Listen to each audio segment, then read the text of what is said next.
Hi, this is Craig and welcome back to Cruising Off Duty. If you've been watching the channel, you know I took an Xquisite X5, a 50-foot catamaran, and sailed it from Cape Town, South Africa, across the equator, all the way to the Caribbean. It was an amazing adventure, and definitely one of the jewels or the best stops on this whole voyage was St. Helena Island, and that's the one we're on now. We'll show you there's not only a lot to see and do here, but there's a lot of history and a lot of intrigue and interest here. So we're going to get into some of that as well in this episode. So whether St. Helena is one of those bucket list places that you plan to visit with your boat, or whether you're somebody who knows that there's no chance in the world you're going to go all the way to the middle of the South Atlantic, I think you'll get a lot out of this episode. Before we go any further, I just want to give a special shout out to the patrons that support the channel, many of whom have been supporting this channel since long before I was doing these transatlantic sailing voyages. And then in this particular voyage, I had these sponsors jump on board to help defer the costs of me flying halfway around the world, only to get on a catamaran and sail almost halfway around the world, all while I had to leave my regular paying job. Thanks so much. I couldn't have done it without you, and hopefully you enjoy this episode.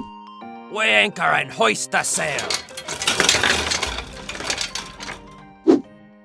Okay, this stop at St. Helena Island was breathtaking. Let's get to know St. Helena just a little bit better. As you can probably tell by looking at the satellite photo, it is a volcanic island in the South Atlantic. It is 16 kilometers wide by 8 kilometers tall, which makes it seem really, really tiny when you try and find it on Google Map in the middle of the South Atlantic. You really have to zoom in a lot to see it. And as of the 2016 census, it has about 4,500 people that permanently live on the island. It is very remote, so very few sailors have probably ever visited this island.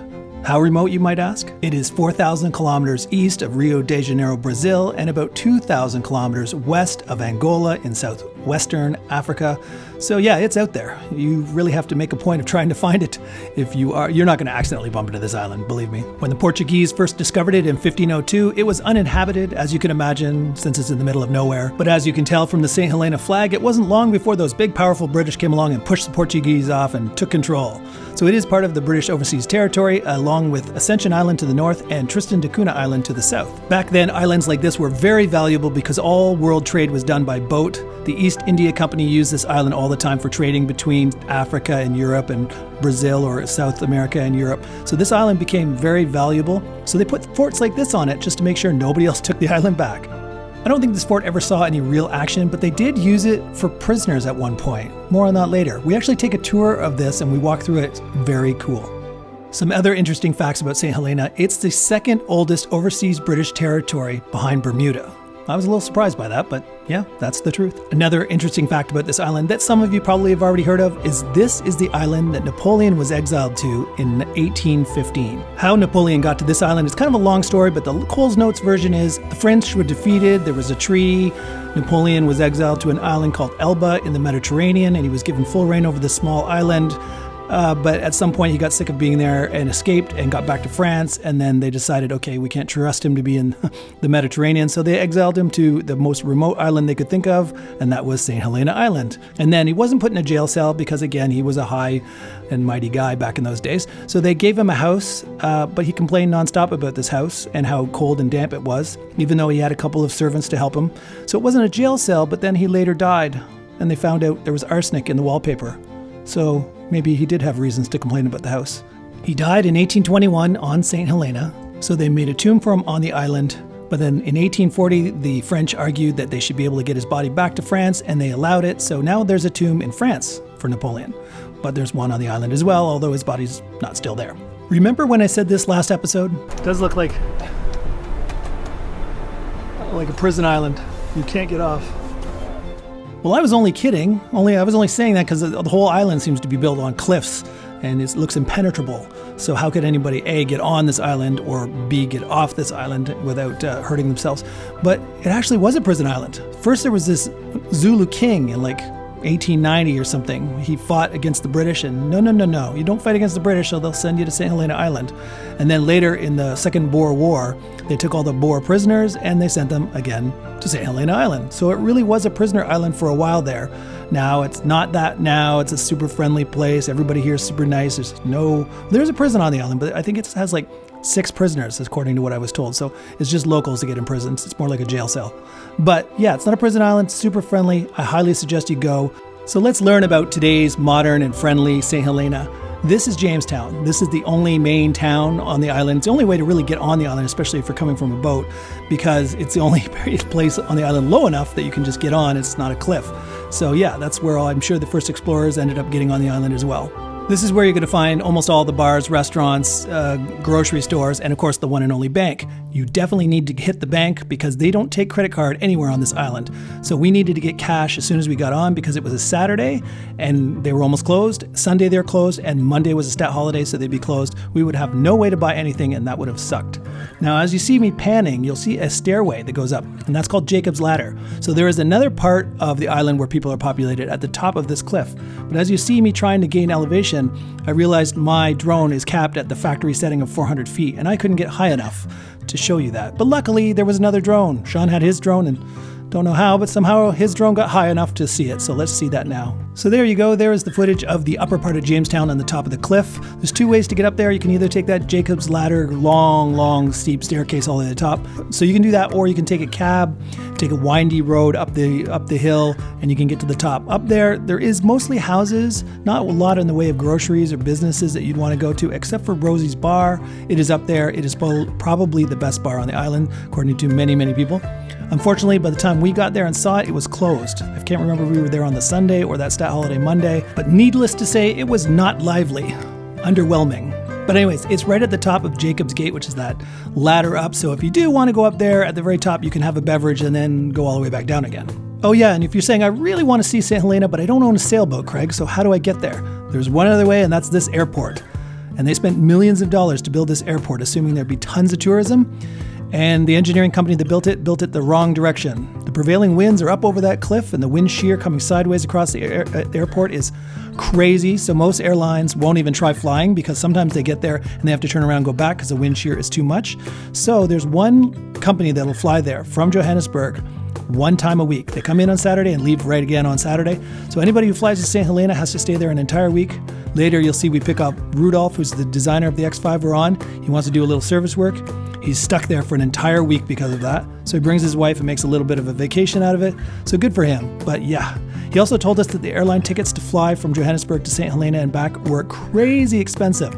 So if you don't live anywhere near Johannesburg, it might be cheaper for you to buy a sailboat and sail there. Just kidding. It'll be cheaper to fly. But still, supposedly it's highway robbery what they're charging for airline tickets to St. Helena. So be prepared. Okay, now that I've convinced you the best way to see this island is on your own sailboat, let's see how our experience was. First of all, when we started sailing towards this island, they must have spotters out or something, because out of nowhere, they called our boat over the VHF by name. So they obviously have AIS or something where we were showing up on their system with our name showing, so they knew who we were before we even tried to hail them. When we got close, they said, grab one of the red buoys. Now, we eventually found this field of red and yellow buoys. You can see us tied to the red buoy. They asked us our weight and our dimensions, and they told us we needed to catch a red buoy, not a yellow buoy. Yellow buoys are for the lighter boats, so that's good to know. Now, this visitor mooring field could probably hold 15 boats. We're kind of off season here, so we were the only boat on one of these red or yellow buoys. And then this is the kind of the mooring field for the local boaters. And they're much closer to where the water taxi will drop you off on the cement jetty. And that's right, there is no dinghy docks on this island. That's right, they spent millions and millions of dollars to build an airport in hopes of bringing in more tourism. But they didn't spend $2,000 to build a wooden dock so you could bring your dinghy to shore. I don't understand the logic there, but it is what it is. The only way to get from your boat on a mooring field, and that's even if you're a local, is to call the water taxi on the VHF and have them RV you over to a cement wall. This is the cement wall over here where the water taxi will bring you, and then you have to find a way to swing onto the cement wall to get onto St. Helena. I'm sure many of you are thinking I'm kidding. I wish I was, but I'm not. If you've watched SV Delos, they actually visited this island and showcased this as well, where they had their dinghy on a very wavy, bouncy day, and they were trying to swing off their dinghy onto shore, and then Brian ended up bringing their dinghy out into the water and throwing an anchor and swimming to the wall and climbing out. No lie, it actually happened. And it's a little chillier now that it's wintertime, so we did not want to swim to shore and do all that. So we took the water taxi and just did the old Tarzan swing. I don't know what they do when there's like a 90-year-old with like bad hips who's got to get off the water taxi onto shore. It's a head scratcher. But anyways, that is the situation here at St. Helena, so just be prepared. And in case you still think I'm kidding you, see the bar with the ropes hanging on the right? Yep, that's how you get off this water taxi.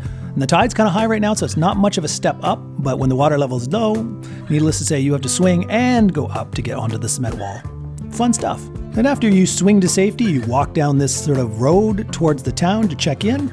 Notice the mesh or the chainmail holding the cliff back. I'm guessing that's to stop rocks from coming down and crushing you like a bug, which made me feel a little more secure that that was there. Thank you very much. What a unique place. Got buildings built into the side of cliffs over here. Little town at the bottom over here. And then Jacob's Ladder is that ladder that goes up to the top. And then there's a whole other town up there. We're definitely gonna have to try climbing that. It's gonna be a workout from hell, but well worth doing once. Coming down will be a hell of a lot easier, I'm guessing. So now we're just walking into town to find the jail, where we supposedly do our customs clearing, and then go find a place called Anne's. Local told us that's where we should go to eat, somewhere near that church over there. Let me save you some confusion on how to check in. The lady on the radio said head towards the church because there was a police station or a jail and we would sign in there. But no. When we started walking down the road, somebody hailed us from this building and told us that was where customs was. So we had to go there first to do customs, and then we headed to the police station, which actually has nothing to do with the church. It's further up the road, way up here, and that's where the police station is. So you do customs and immigration, customs at the white building here, and immigration at the police station up there. So there you go. It actually wasn't that hard. It was just, we got misinformation about which building we're supposed to head to. So hopefully I saved you some time. Okay. Wow, that's crazy. Checking in with port captain, and was that customs just now? Port captain and customs. Okay, that was pretty immigration still to go. Pretty easy, pretty non-stressful. Now we got to go to the police station, which is some weird location that's not obvious, so we got to find that. And we also have to the bank with 15 minutes because they close at noon, and that's the only place we can get money. And supposedly nobody here takes a credit card, so we're kind of foobarred if we don't get money. Hope for the best. Now, something else that is interesting about this town is it's built behind a fortified wall. This structure, or this group of buildings over here, was actually called a fort. As you can see, there's a big wall, and in front of the big wall there's actually a moat. Now, there's no water in there anymore, but when we walked through this, it was quite cool from ground level, and it's obviously quite cool to see from an aerial perspective. But yeah, back in the day, everybody was afraid this harbor was going to get attacked, so they built the town on the other side of a protective wall, just in case, the Portuguese try and get their island back or something. I don't know. There's that church we saw from a distance. What a cute little town. Very cute, and there's cars everywhere, so I don't know how much these people would have to pay to import these cars to this tiny little island in the middle of the South Atlantic, but they're here. I kind of half expected to be electric golf carts or something. Another thing, we're gonna get our exercise here because everything is uphill. And we haven't even done Jacob's Gate, that's staircase that goes to the top of the upper city. This is the lower city. So yeah, if you want to get a workout in, come here. You don't see any more, an actual video library with DVDs. We just barely made it to the bank before it closed. Thank God, or we would have been foobarred. There are plenty of little meat shops and smaller grocery stores and places for us to provision, which is good. But like I said before, none of them take credit cards. So have cash in hand or you're out of luck. Okay, we just checked in here at the police station. Pretty simple, again. Pretty friendly people, wouldn't you say? Super friendly, eh? Absolutely. So far so good. Now we just have to go to the airport because we have to see other customs people to see if we can sign out. Because tomorrow Sunday is immigration. Not customs. Yes, immigration. And we're going to try and sign out today as well because tomorrow Sunday everything's closed and Monday's a holiday for some reason. So yeah, we can't get out unless we get somebody to agree to sign us out now. So that's the next step. This is another example of why scheduling and cruising are enemies. Being on a schedule and never works. And cruising is a bad idea. Well, the friendly people at the police station called us cabs so that we could get to the airport in a rush because, well, as I mentioned earlier, there's only one flight in and out of St. Helena, and it's on Saturday. So all the high-ranking immigration people that could have checked us out now for Monday or Tuesday or whenever we were leaving were at the airport. So we had to hightail it up there and get there before they leave the airport because who knows where we'd find them after that. Now, the one good thing about going to the airport is it's almost like a free tour because it's on the opposite end of the island. So you got to take these windy, twisty roads through the mountains to get there, and it's a bunch of different kind of climates. You get some areas that are lush greens, and you get some deserts with cactuses. It's amazing, the transitions as you go up in elevation and whatnot. So yeah, if you don't have time to do the full guided tour like we do later, yeah, just catch a cab and ask them to drive you around, show you some sights. It's pretty much an amazing drive no matter where you go on the island. So we get to the airport, no problem, pick up Rudolph, which was awesome, but the immigration people clearly were tied up with the plane people, so they couldn't do us. They said, just meet us back at the police station at 3 p.m. and we'll get it all sorted out for you. So yeah, I'm glad we had a reason to go there to pick up Rudolph anyway, because otherwise there was actually no reason to go. So we get to take the fun, windy roads back to Jamestown to check Rudolph into the Consulate Hotel. If you need a hotel in St. Helena, I highly suggest the Consulate because it is going to blow your mind. As we pull up, we see Napoleon on the second floor there, and then we go in. We're not sure what to think. We've never been here before, and we walk in, and it is wall-to-wall Napoleon, Bonaparte everywhere, as far as the eye can see. And this was just in the lobby, and already we were blown away. And then later we had a beer out in the back, and there's just more stuff out there.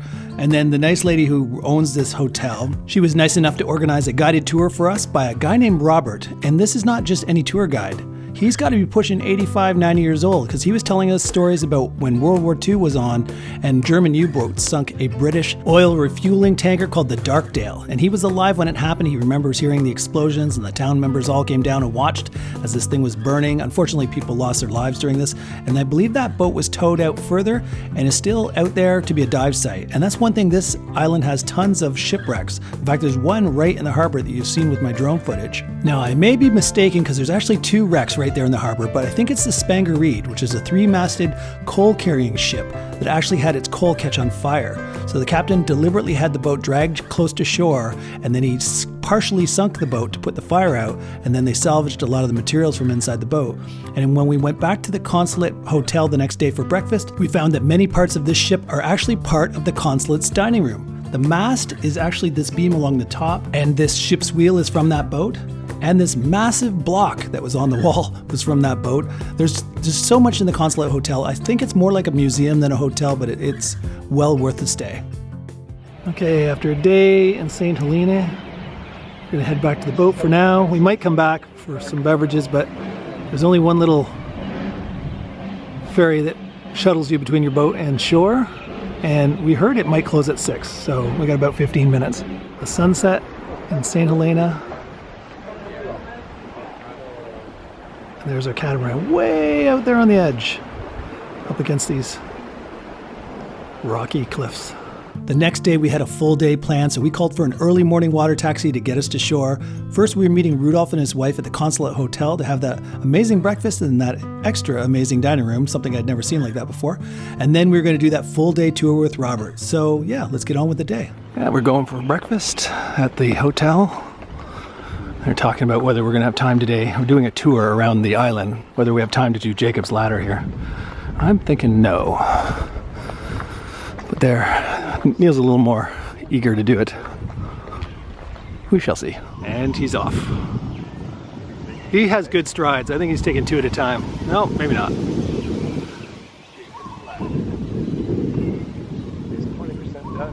So the whole town closes down on Sunday, as you can see, and then Monday is a holiday here, so it's going to be pretty quiet. Pretty quiet, but it's a cute town.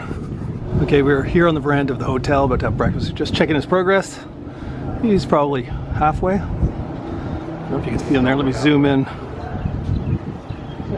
He's just past the cutoff there. He stopped. He stopped. Oh, that's funny. All right, if he's tired halfway. How are you? Yeah. Okay, we're inside the hotel, and we found out we've always hung out down here, which is where we have beers, but supposedly breakfast is up here, which is very cool. Oh, this is nice. That's usually where we hang out. Down there, there's a bar right there. How cool is this place?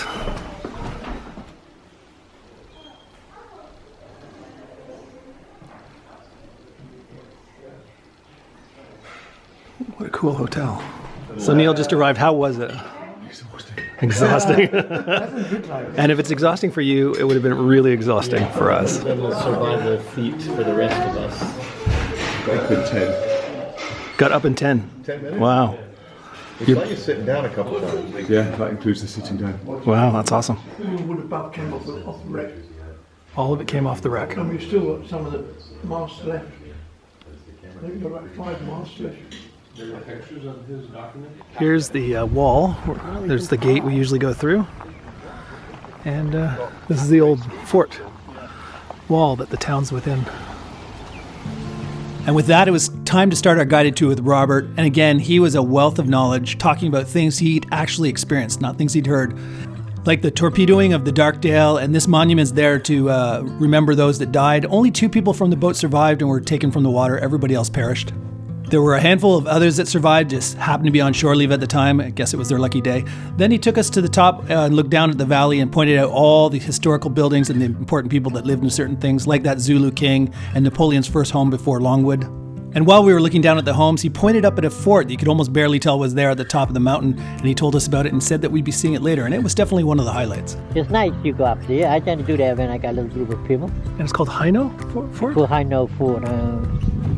Of course, the whole tour is done by driving through these windy roads, which is kind of just visually stunning on its own. Of course, he took us to where Napoleon's tomb is. Now, it's about a mile walk from the road, and we decided not to bother with that. But if you're into that, you can go check that out. As I said, Robert is a wealth of knowledge, and almost every house seemed to have a story or some anecdote or some important person lived there. But it wouldn't be a tour without seeing Napoleon's house, so he brought us to Longwood. Now, of course, this is a civic holiday when we did this tour, so it wasn't open for a guided tour. You can pay to have somebody take you through the house, but we were happy just seeing it from the outside. Then he took us to a place called Halley's Mounds. So you get out of the van, you walk up kind of a small mountain to an observation level where Halley from Halley's Comet, yep, that guy, had his telescope set up so he would chart all different things in the sky, and that's who was credited with Halley's Comet. So there you go. Then he took us over to the other side of the island to a bay called Sandy Bay, and you can see this kind of big rock in the middle. That's actually the center of the volcano that created this island. It's very cool. Yeah, so there was a prison here for the Boers, you said? Yeah, 6,000. They wouldn't fight in the Boer War, and that's what they've done. They bring them here. And the prison was that field? There are 3,000 here and 3,000 at Deadwood, where out Longwood where you went, and 6,000 altogether. And this is them coming up past Napoleon's first house. That one there is his first house. Mm-hmm. This is perfect. Goblin. This is the governor's house. Next, Robert said he was going to take us to the governor's house, and I thought, seriously? We're going to go to the governor's house? Okay. But it wasn't the governor's house that was as impressive as their guests. Okay, this is unique. So not only we get to see the governor's house, but there's a tortoise viewing corridor, they call it. So there's tortoises down here. Check out that governor's. Like, we could have driven right up to the front door. So much for security. The 2 highlights of this day-long tour was this tortoise viewing area, and then later you're going to see this fort that we go to, which is very cool as well. But these tortoises were huge. I don't know if the camera's going to do it justice. One of them is 187 years old, the one with a cataract on its right eye. But wow, they come right up to you. They're just as curious to see you as you are to see them. So check it out. I just came over to try and kiss Steve. Coffee tree around there. Yeah. Coming your way, Craig. Just don't bite me. He sees the red. Bite him. He sees the Craig's worried. He didn't get to be 187 years old by putting up with schmucks like me. Yeah. You don't get any ideas from Jumanji last night. All of a sudden Putting his fangs out when he tries to bite you.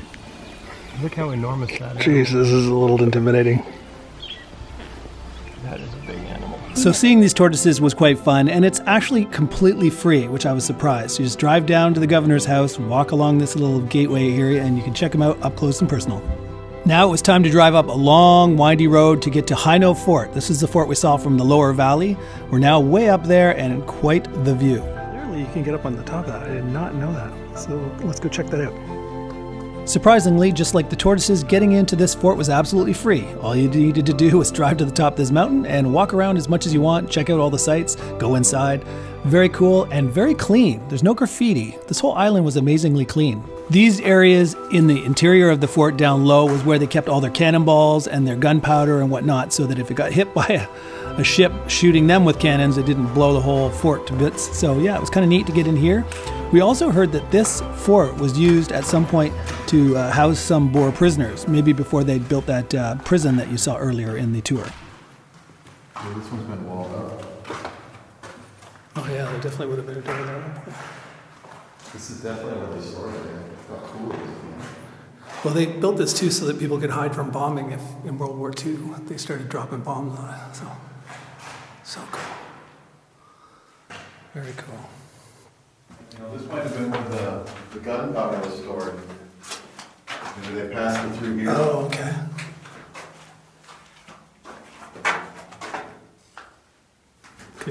Yeah, it's definitely it. It's so good. And there's one room over here, right? No, this is the back side. Oh, this is where they pass it through. And, yeah, well, actually, there's another one over here that, maybe that, I don't know. Oh, that was the top of the one from the other room, remember? There was a window at the top, the lower room. Yeah, Yeah, that's so cool. I like the stonework, too, look at it. You see in the ceiling?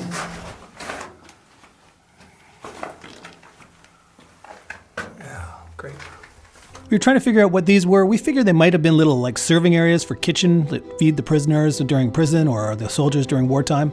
Not really 100% sure though. Of course, all the way around this fort there were these little openings which is meant for your musket to stick out and shoot at people as they're charging the fort. Although the fort's so high up, I can't imagine anybody ever charging this fort. There's also this placard that shows you the different things, like there's a school down there, a bunch of things you can see from this vantage point. Pretty much can see everywhere in all directions.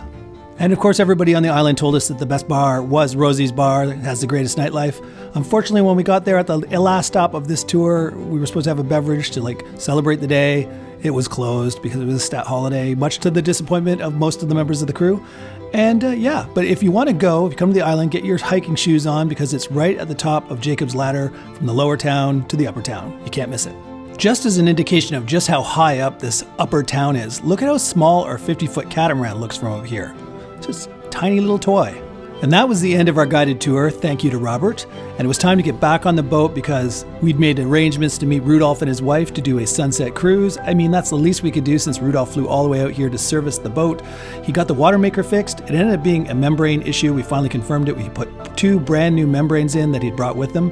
And now our water maker works perfectly. And yeah, we tweaked a few other things as well, but the boat was pretty much in ship-shape condition other than the water maker. So thank you to Rudolph for that. And then we just enjoyed our sunset on our very last night here at St. Helena Island.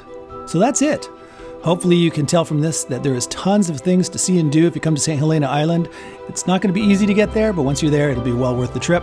Hopefully you enjoyed this episode. If so, show the channel some love by giving it a thumbs up. I really appreciate it. Of course, subscribe to the channel and hit that bell notification so you know when the next episode is up. The next episode, we're going to be heading off to a Brazilian island called Fernando de Noronha. And until next time, this is Craig signing off, wishing you safe cruising, and make sure you go out and explore the beauty around you. Life's just way too short, and ciao for now. In this edition of Cruising Off Duty, an American attempts to treat an ignorant British citizen how to retrieve a mooring buoy. Please observe.